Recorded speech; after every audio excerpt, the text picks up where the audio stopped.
This week we are interviewing Meb, an amazing runner with an amazing story. I promise you it's going to blow you away, and it's brought to you by Audible.com.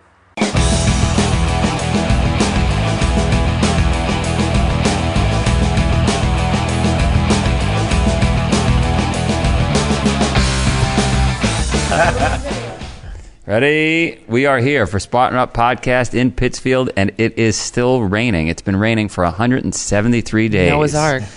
We're going to interview Meb Keflezighi. Hopefully I have his pronunciation correctly. Awfully close. Incredible runner. Crushed Boston, crushed New York in the Olympics.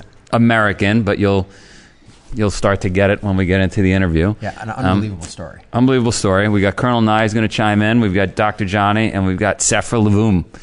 And Lavoum, lava. Lavoum. And let's go. Let's go see what he's all about. Absolutely. We are here.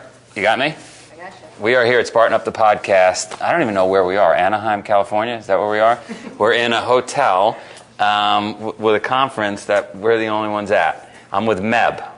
I can't even pronounce your last name. You're the only marathon runner to ever win New York, win the Olympic, and win the Boston Marathon.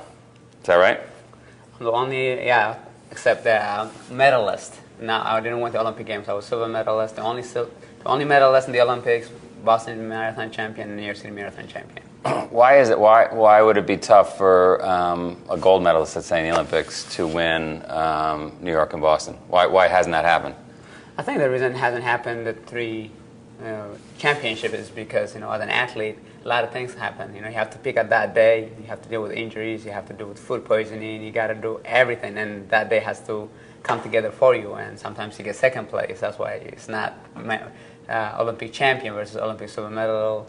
And then also, how many marathons have you done? Experience plays a big role also. And it's hard to pick at each single one of them, and longevity. You got to have the perfect day 3 times in a row. Sure, you got to have the perfect day, but also longevity. I mean, I won Olympic medals 10 years ago, and I just won Boston 10 years later. So it's not often that happens. Somebody runs for that long, and especially in the marathons. And I won New York 5 years ago, 2009. So, you go through ups and downs.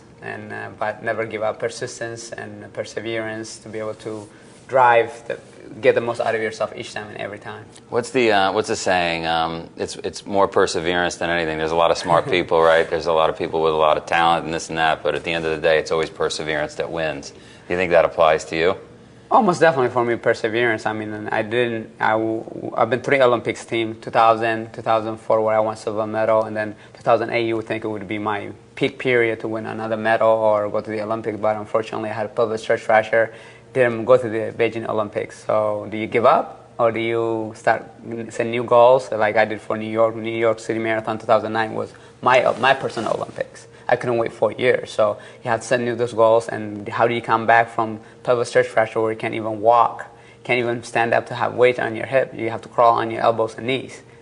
But it's not how many times how many times you fall, but how many times you pick up yourself and be able to endure that. I mean, and you have to go about 1.5 years of therapy. You have to go so many doctors, and it's not fun. You can be depressed and whatnot, but at the same time, you got to test the heart. What's there to be able to motivate you to get the best out of yourself? When you were down, when you had that pelvis hip fracture, and you're down for 1.5 years, did you have in your head, I'm coming back? What did you have in your head?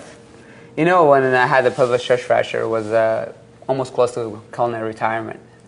Just that, I was on my elbows and knees, moving to like a 10-month-old baby, because I could not get up to, if I want to go to something, I got to crawl to it and then use a wall to go from like this one step at a time. So when you're doing those, you consider yourself, oh, I'm done or I have to retire and whatnot. But at the same time, what I was doing in training gives you confidence, gives you the ability to say, I'm not done yet. So you have to evaluate yourself. Why is it happening to you? Not because you chose to go that route, but because you got injured. I didn't even realize I had a pelvic stress fracture because the situation was so different. When I didn't make the Olympic team, my good friend Ryan Shea passed away.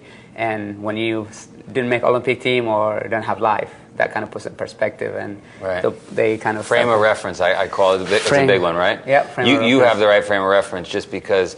Well, you come from Eritrea. I was born in Eritrea, and I lived there for 10 years. In East Africa, and you lived there for 10 years. Correct. And then you and your family, 5 brothers and sisters? Yeah, so my dad basically had to walk 225 miles from Eritrea to Sudan to save his life, and leaving behind, 6 kids and a wife, and then she has her role as a mother and a husband to be able to make sure we're taken care of. And then 5 years, I didn't have no dialogue or communication with my father for 5 years, and then he made it to Italy, and then we got help from Italy to be able to get us back from the war that was going on for 31 years. And one of them were born in Italy, and then came to the United States on October 21st, 1987. You look a little Italian. Parla Italiano poco poco. Wow. You guys. So you guys spent how long were you in Italy? Un anno e mezzo. Wow. Which means a year and a half. Nice. And you learned, you picked up the language. The whole family? When you're a 10-year-old, your brain's like a sponge, and picked it up pretty quickly. And 6 months we were speaking it fluently. And in fact, I got an email from my teacher just this week. And 27 years later, I'm still in touch with her. I used to write her in Italian, Christmas or holidays like that. And when I went to visit her, she pulled out her bedside drawer and all the letters were in there. So yeah, I mean, we picked it up pretty quickly. But at the same time, when we came to the United States, we didn't use it as much. So we still have some. I understand 90% of it, but the speaking part is a little bit difficult for me. A little rusty. Sure. So your dad leaves you're 5 years old. There's a war going on. Your dad leaves. He walks 225 miles, and his plan is. Do you know the plan at this point? The plan is not known. You have 225 miles just in the wilderness. You have hyenas, scorpions, snakes. Bag of barley, canteen of water, and stick for protection, and a matches in case the hyenas come, so you can light a match. They're colorblind, so they can disappear or kind of go away. But no, you don't know where next night you're gonna sleep at. You got a tree. You can't sleep on the bottom of the tree because animals will attack you. So you have to sleep on the top of the tree in a branch between your legs, and this way, and then he would have a nightmare. So no, there was no plan, and we just hope and pray that my mom was praying actually that hopefully he'll make it and look after us. Were the kids asking, "Hey, Mom, where's Dad?" Was that going on from?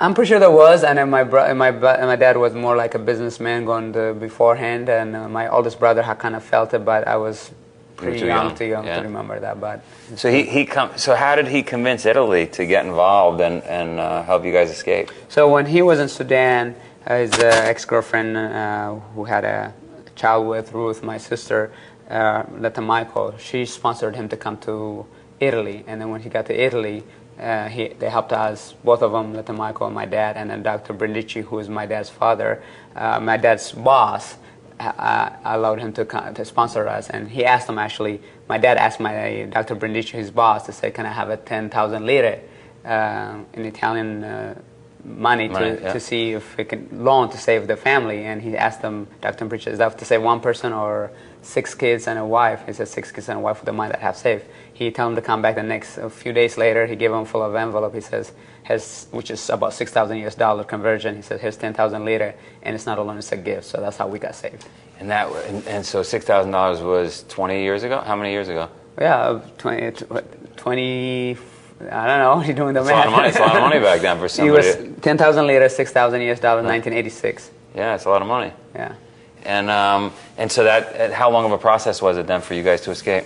Well, the process for us to come out of Eritrea was pretty long. I mean, the journey itself is 5 years with separation, but I'm pretty sure the first step started then, and then eventually just a long time. But I didn't have any dialogue with my father. It's just my mom was doing the work with her, walking from the village to the capital. Sometimes the way of transportation is wagon, and the wagon doesn't go until it's full, so you have to wait or just trot along with your feet, and that's what she did, and she made it all possible. And there was a lot of people that helped us make sure we got everything was solved. And so then you make it to Italy, and at that point, are you starting to run yet? I never knew running was a sport. As a little child in Eritrea, I played soccer with a makeshift, you put a long sleeve shirt or put stuff with plastic and make a circle as circular as possible, and you sew it double layer so you could, when it bounces on the dirt, it has a couple layers to go through when we get old. And then going to Italy, we played soccer, and then came to the United States. It was by accident that I figured I was running. I saw people run, and I said, what they're chasing. They don't have a soccer ball to chase with. And Wait, so you're in the United States. You're 12, 13? How old at that point? when I came here, I was 12-year-old. But when I first ran in PE class, physical education class, I was 13. And the PE teacher said, if you run hard, you're gonna get A or B, or you're gonna if I see you mess around, goof around, you're gonna get DRF. And you get a Roosevelt Junior High Mile Club T-shirt in San Diego if you run 6 minutes and 15 seconds. And you get a T-shirt, you get an A, you get your picture in the gym. I ran as hard as I can, and I ran a 5 minutes and 20 seconds. That's how my God-given talent was discovered. Wow. So right then, right at that mile, somebody said, this guy is... Coach Duclord was his name. He called the high school coach, Ed Ramos, says, we have an Olympian here. Wow. So that's how my And he meant started. it. And he meant it, yeah. And, all right, well, let's take a break. I hope you're not sitting still while you listen. If you are, you better get a burpee break in. We are proud to announce we have a new sponsor, actually our only sponsor, Audible.com, and they're offering our listeners a special deal at audible.com/SpartanUp. They have 180,000 audiobooks and spoken word audio products, including my book, Spartan Up. Don't forget, you can get a free audiobook and 30-day trial today by signing up at www.audible.com/SpartanUp. I checked in with Tim Nye, Colonel Nye, I checked in with Sephra, I checked in with Johnny, and they all allowed this sponsor. Now get back to your burpees. All right, I joked earlier, I couldn't pronounce your last name. It's Keflezighi. Yeah. And has it been somewhat of a hindrance to not... Some people are saying, well, you're an import, you're not American, but you're pretty American. I mean, you've been here for a long time. Besides the Native Americans, we all have immigrated from somewhere. Right. So the United States is a land of opportunity, a land of immigrants. And I happen to be in the first generation of immigrants, but was your grandparents from, or your parents I don't from? even want to say. We're from Italy, and you're speaking to me in Italian. I can't speak back. So everybody comes from somewhere, and I have a complicated, difficult name, yes, but the USA is a land of immigrants. And all right, so let's go back. So you run the 520. The coach sees it and says, we got an Olympian here. And how'd you feel?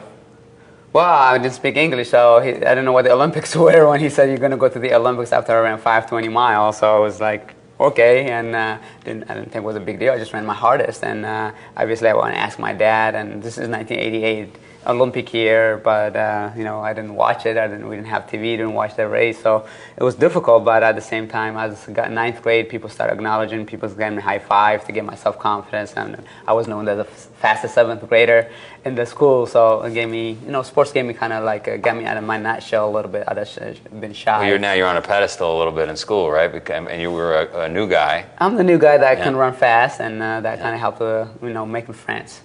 And anybody else in the family? You've got, at that point, a bunch of brothers and sisters. And and I'm one of 11 now, but at the time it was 6 born in Eritrea, 1 born in Italy, and then 3 born here. But were they fast runners? At that time, 2 of my oldest brothers ran at Roosevelt Junior High, and they were fast runners, and but they were already, gone to high school, or one of them was a freshman. He says, this little one is really good, and that's, But we ran together in high school.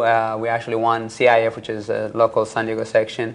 We won as a team. We finished 8th at the state meet, and it was fun to be with them. And if it wasn't them introduced me to the sport, I didn't even know what I would have been doing right now. Did the coach took you in San Diego? Was it that coach that stuck with you? Like, who was it that took you in and said, we're going to do this together? I had, Coach Duclord was the 7th grade PE teacher, and then Ed Ramos was my high school coach, and then I got a little help from on the side from Coach Ron Tabb, and then UCLA coach Bob Larson, and then so those were the coaches that kind of molded me who I am right now. But at the same time, I had different goals in high school. I just wanted to be the best in the high school, and then I want to be the best in the league, and then hopefully the best in the San Diego County, and then maybe the state meet. Didn't happen until my senior year, but at the same time you work towards something, and you want to go to college, you want to be the best NCAA, and then once you graduate that, I want to be the best in the U.S., and then hopefully be one of the best in the world. And all those dreams have come true, but it took a lot of hard work and perseverance and determination. You had a setback you described earlier, where you hurt your pelvis. What other setbacks along the way? I have so many setbacks. I have a book called Run to Overcome. It's my autobiography, and you can read all about it. But I had ruptured quads, both of them, Achilles tendonitis. I had soleus tear. I had pelvis stretch fracture. tendonitis, probably knees and Achilles and all that stuff. But it's part of the sport. I always say injuries are part of the sport. It's just how do you get out of it? And there's a lot of people that are willing to help, and you have to seek guidance, and they're there to help you. But you had a frame of reference. You mentioned it earlier, where you're thinking to yourself, big deal. I've got some pain in my pelvis. I'm not living with the scorpions and the hyenas in the jungle, right? I made it out of Italy, right? You've got a frame of reference where it's really not that big a deal. Pain is temporary, pride is forever. And, when you look back to your upbringing, Eritrea, where I was born in Eritrea, people don't have electricity, don't have lights. We get our cell phones to run out of battery, we get paranoid. Right. They don't have a light to live, or to read, or to study, or to do whatever is essential that we do. We look for the closest charger, around. And that's a problem. Yeah, and frame of reference, like you call. So for me is, when things go challenging, when I'm running a marathon, I know I have a fluid station waiting for me every 5K, or which is 3 miles or 4 miles. But I know my dad did not have that opportunity for 225 miles. He doesn't know where he's going to spend the next meal or where he's going to spend the night and all that. So you have to think about those. And he did the best he could to get us out of himself to save us. And I have to do the best that I can to make sure my sponsors and people who are associated with me have success, because they count on me to be the best that I can. They sacrifice their time and energy, and I want to make sure I give them 110%. Tell me about your brothers and sisters. Oh, my brothers and sisters, ours is really an American story, because we came here with nothing but the clothes on our back, but we had a lot of love for each other, and we came here without speaking the language. Tough situation to be in, new culture, no finance, but my parents gave us the opportunity of a lifetime. And they didn't have higher education for them, but they understand the value of higher education. And so my brother in 9th grade, he had the toughest, because they just played him in 9th grade, not knowing English, and he worked hard, and he got the most outstanding student. And my dad used to wake us up at 4:30 in the morning to try to learn English before we went to class. So There was a lot of hard work, but eventually the success is that all of them has gone to college and done something wonderful. Electrical engineering, law, doctor, MBA, and I'm the runner. But your dad probably didn't speak much English. My dad was a very smart man. He spoke Italian because Eritrea was an Italian colony. Right. And he speak Amharic because of the vicinity. And he spoke Arabic, and then little English. He went up to 7th grade. So he navigated somehow to be able to manage to get out. And he was the only one that spoke some English when we came to the United States. So he helped out the best he can. And you guys have a 4:30. So I get we talked earlier, I get my kids up every morning at 5:45, and my wife says I'm crazy, so I could probably start doing 4:30. We got another second crazy person like yourself, like my dad, but you know what, when we're crazy and do things, we are high achievers. We want to do the best that we can, and we want to sacrifice everything to be better. To get ahead. Right, to push the limits. Exactly. My son, as we spoke earlier, did New York Marathon, and my other son did Boston Marathon, and both of them, they saw you out there, and they're coming for you. It's great to see that, your kids do the marathon, and, it's pretty special, especially Boston, and to be able to just say, the first American to win in 31 years after what happened. We will be unified under the Boston Strong umbrella. Ladies and gentlemen, for the first time since 1983, we are going to see an American man win the Boston Marathon. Unbelievable! Unbelievable! The American dream is right here.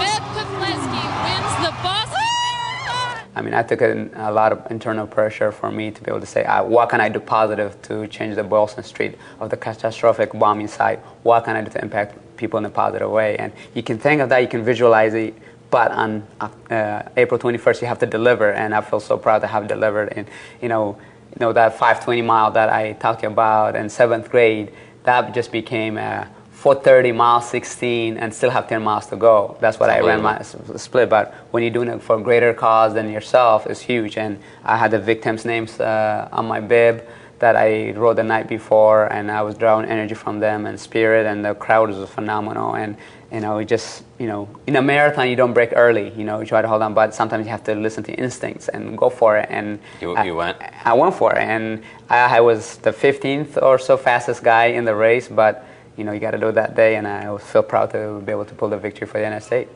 You're awesome. Super inspirational story. Very kind. Thanks so much. The rest of the world needs to listen to this and Spartan Up. Well, Thank you so much, and good luck, and have fun. I You're always say run to win. It's not about getting first place, but getting the best out of yourself each time, and everything that you do.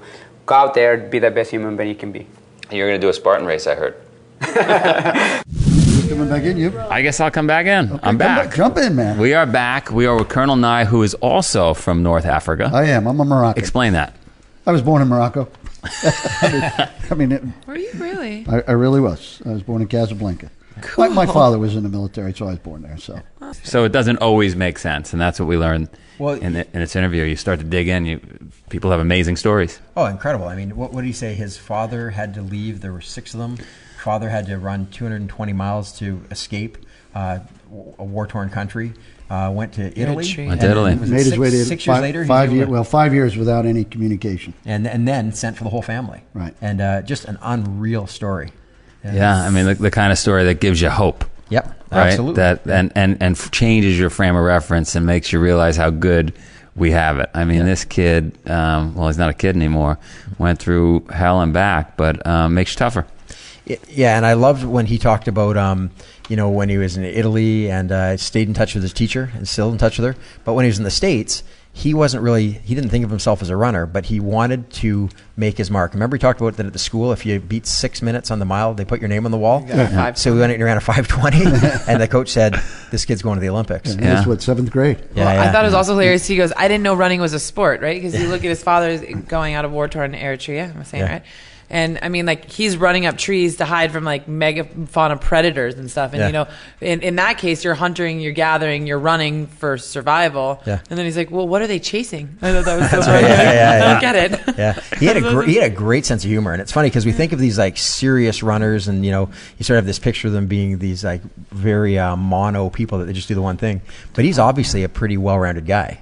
No doubt about it. I mean, it helps being a worldly like that and coming from other countries and just going through difficulties. Yeah.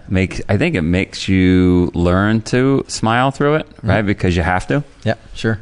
Yeah, he seemed to almost have a grace, a presence, I mean, almost elegance. a religious kind of, I mean, just you're right, humor, humble.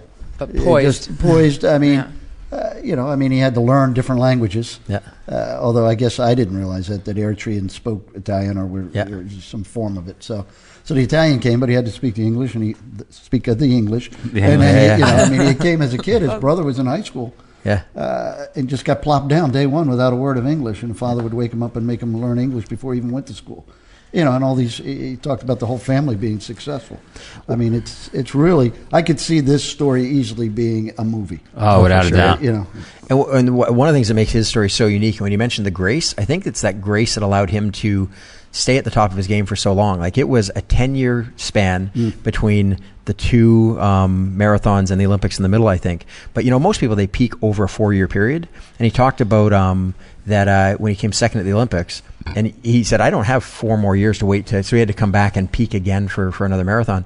But to win marathons 10 years apart is astonishing. Well, we go all the way back to one of our first interviews, and what was grit, what was the definition that the doctor gave us, the sustained passion over time. Angela Duckworth. Sustained passion and sustained high level.